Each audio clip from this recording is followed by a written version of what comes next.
Tesla owners will tell you that Tesla is the best thing to happen to the auto industry since the Ford Model T. They claim the only maintenance required is replacing the windshield wiper blades and the tires. They say they handle well, they're faster than gas-powered cars, and the range is better than what you might think. They also claim that if you have the supercharger option fitted, you can charge them up in less than an hour, and that there's charging stations scattered all throughout the country. And on paper, this is all accurate information, but I'm skeptical. If Tesla has perfected the electric car, then why don't I see more of them? Well, today I'm going to drive this 2019 Tesla Model S with the performance package. I'll show you around the interior, the exterior, and the power plant, and then I'll take it out on the road and see if Tesla really does live up to the hype. As far as interior features go, I don't know where to begin. I mean, if you're into technology, this is heaven for you. You have so many different features. Right off the bat, I mean, this thing is very, very intuitive. It took me about 10 minutes to figure it out. Not in its entirety, but pretty close. You press the car to change things about the car. You go to suspension to change the ride height. I have it set as a submarine right now for some reason, but that's how you change the ride height right here. And you can change the suspension to sport, auto, comfort. I have it in sport right now. It's more fun. Lights, driving. You can change the acceleration modes. You have an option of chill, sport, ludicrous, and ludicrous plus. I keep it on ludicrous. You can have it like a normal car where it creeps forward or it rolls when you take the foot off the brake, or you can have it hold its position, which is kind of odd when you're in drive and you let go of the brake and you don't start moving, because it feels like a normal car with an automatic transmission, but it's not. It just sits there until you push the accelerator down.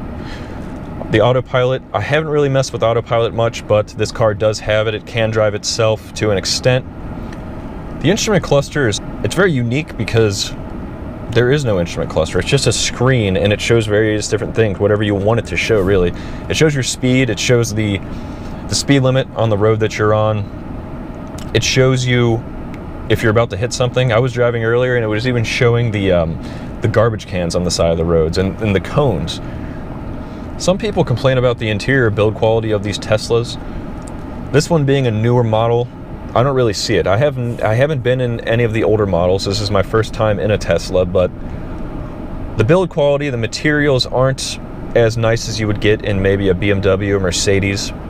As I'm looking around here, there's a lot more plastic than I originally thought. There's trim on the doors that are plastic and they feel pretty cheap.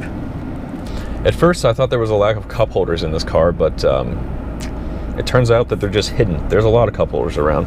You just have to slide things out of the way and then you'll find them. There's one there, one on the other side, two down there, a few in the back. There's plenty of room up here as well for the driver and the passenger. I just sat in the back seat and it also was quite roomy. When it comes to exterior styling regarding sporty luxury sedans, I think the Model S sits right in the middle. It's much better looking than a Mercedes C-Class, but not as nice as an Alfa Romeo Giulia, and not even close to a BMW M3. But it's not really fair to compare these cars because the Model S sits in a class of its own.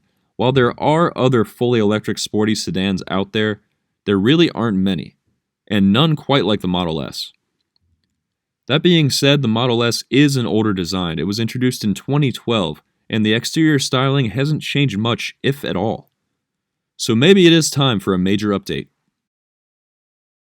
Now, I can't really show you where all this magical power comes from, but I can tell you the Model S has two electric motors that power the front and rear wheels individually, giving it a standard all-wheel drive configuration. These motors have a combined power output of 534 horsepower and 557 foot-pounds of torque. And being an electric car, that is instant torque.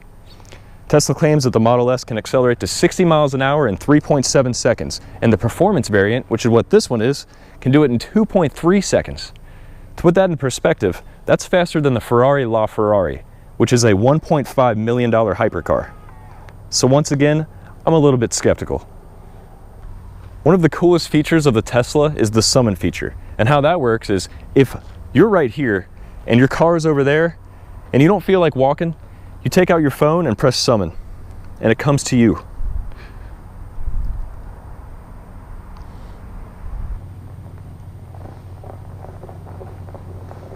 Here it comes. There's nobody driving this car. And now, it's time for me to drive this blacked out, high-performance Tesla Model S. And I can't wait to get behind the wheel.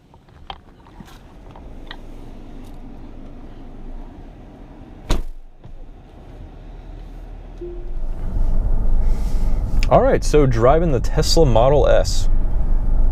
I've driven a lot of cars, but this is my first time driving an electric car. Definitely my first time in a Tesla. So when I take my foot off the accelerator, and I don't even touch the brake, it starts to slow down. It actually starts to brake. And the brake lights turn on when that happens to show, to tell the cars that you're slowing down, but you're not actually putting your foot on the brake.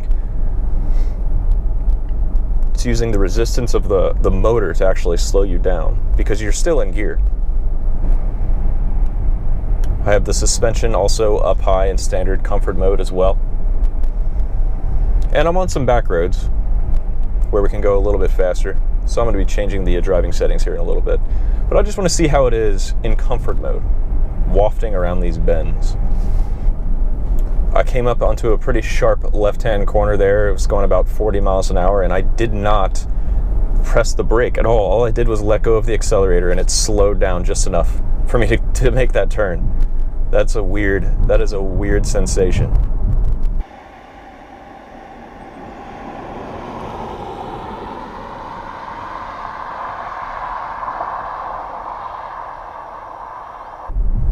Comfort mode is very nice. The steering's light. The suspension, there's a little bit of body roll going around the corners. But it's not a harsh ride at all. It's very comfortable. I'm gonna go ahead and pop a UE, go back the other way, and start switching driving modes. I'm gonna set the ride height to low, put the suspension dampening on sport mode, and put the steering mode to sport mode, and my acceleration I'm going to put it on ludicrous mode.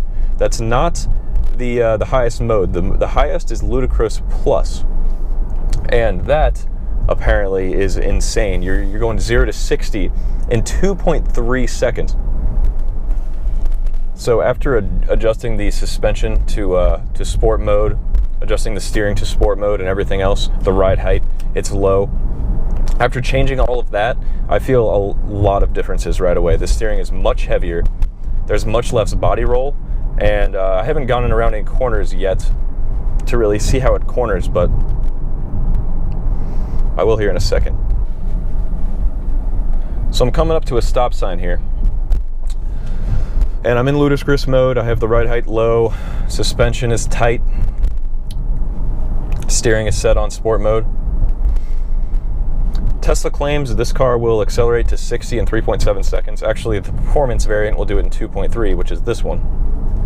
And I know I have 534 horsepower and instant torque and all-wheel drive, but I just don't know about that. But let's find out.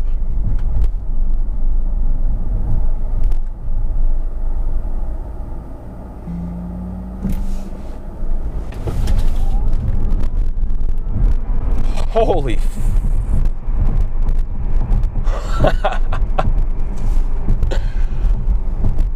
oh my god.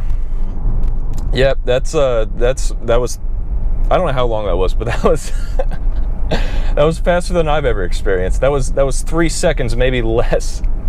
We got up to 65. It got away from me a little bit. That acceleration is immense. It's as good as they say, and that's not even in ludicrous plus. That's just ludicrous mode. This thing is insane. It just went from a comfortable, everyday cruising sedan, sporty sedan, to just an aggressive sports car. Now there's no sound, you don't hear a V8 engine revving up. It's a really weird sensation because you don't hear anything. And that takes away from it a little bit, I think, but you just can't compare it. The acceleration from an electric motor with instant torque to a gas-powered car is just electric will always win. Let's see how it handles around these corners in sport mode.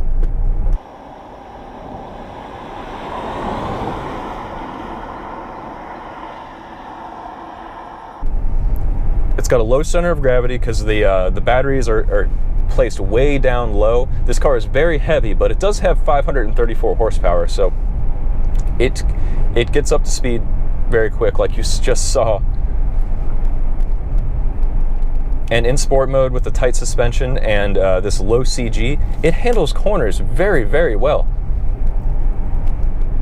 There's a guy on a bike up here. I'm going to see if he is displayed on the screen, and there it is. There's a bike on the screen. I don't know how it knows that. Now all of a sudden, all I want to do is speed in this. I mean, after feeling that acceleration, I feel invincible in this car. I know I'm not, but I feel like this is so technologically advanced that if there's something that jumps out in front of you, it's just gonna avoid it automatically. It's so weird.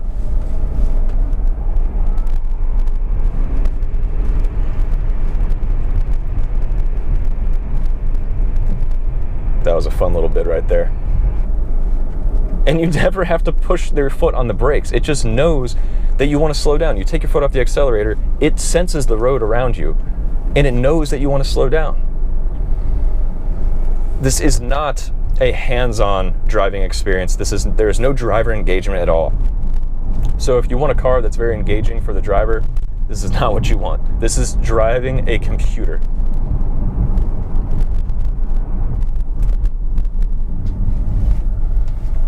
I'm gonna go ahead and turn around and get back to that nice road. That's the first time I actually had to apply the brakes. And it's nice to know every time I do apply the brakes, I'm charging the battery because it has regenerative braking. It takes the kinetic energy from the car and all that friction from the brakes and transfers into chemical energy into the battery. I'm not going to take it off sport mode for as long as I have this car because it's just too much fun. Now, if I did have one of these cars for a daily driver, if I'm driving to work in this, I'd probably have it in comfort mode. I'd be saving the battery. I'd be doing all that stuff, but since I just have it for the day, we're going sport mode. And I would like to have this car as a daily driver to commute. We're not producing any emissions. It's just, it apparently can charge up to a 300-mile range in 45 minutes at a supercharging station. And if you do it at your house, it'll take somewhere between 9 and 11 hours. But if you want to charge it up at home, when you get off work, you come home, plug it in, go to sleep, wake up, and it's fully charged. So I've just made my way to one of the many Tesla charging stations. Right now we're at about 50% power with 168-ish mile range. So let's plug it in and see how long it takes to charge up.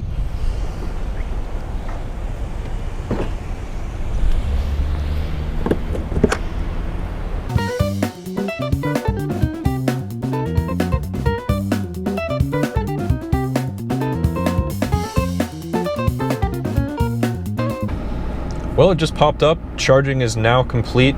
We have a 290-mile range, and that took less than 35 minutes, only about 33 minutes to get it from 50%, 168 all the way up to 290. When you have this car in sport mode, it's begging you to drive it fast. I mean, the tight suspension, the tight, heavy steering, and the instant power. You push that pedal in an inch, and you're going faster than your average car. I'm going to go ahead and switch camera angles so you can see what I see. There's a lot going on.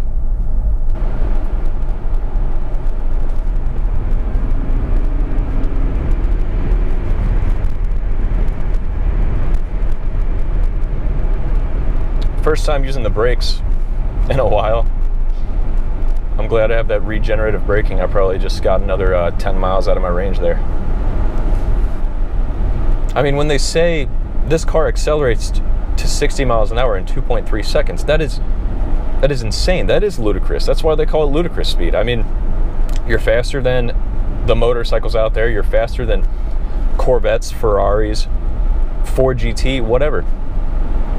And it's weird to know that I'm in the fastest car in probably the state right now, besides purpose-built drag racers that probably aren't on the road right now because it's 4 o'clock in the afternoon. But you just have that feeling that you're the fastest car, and it's a great feeling.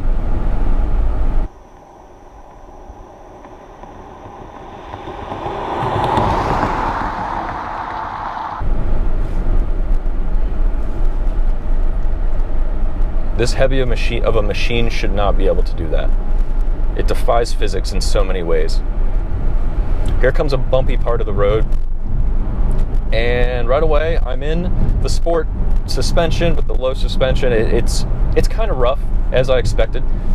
Let's find out if it's any better in the comfort mode. So we're putting comfort steering and suspension.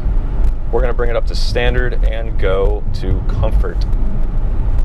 It's not bad. It dampens the bumps up pretty well. A very comfortable ride. Coming up on this nice smooth road again, I'm going to put it back in sport mode because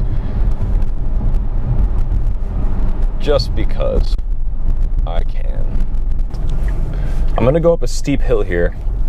And the torque, I know the torque is immense, so I know it's going to handle it well, but I just want to feel it. Pretty steep incline, and I'm not flooring it by any means, but it just tears up this hill. I mean, absolutely hardly any throttle input. You probably can't see the display very well, but I'm looking at my screen here, and it shows a Tesla Model S on a road like this with dashed lines, and every time I pass a garbage can, a cone, a stop sign, it shows up on the screen. And so do the other cars passing by. That car just popped up on the screen. It knows that light is green up there. Once I get close enough to it, it will show it on my screen that is a green light. And it's popping up, green light. All right, coming up on a highway here, I'm gonna take it out on the expressway and see how it does in that environment. Also turn the autopilot on and see exactly how well that works. Because apparently this car does drive itself to an extent. So right now it's just in cruise control, just like a normal car.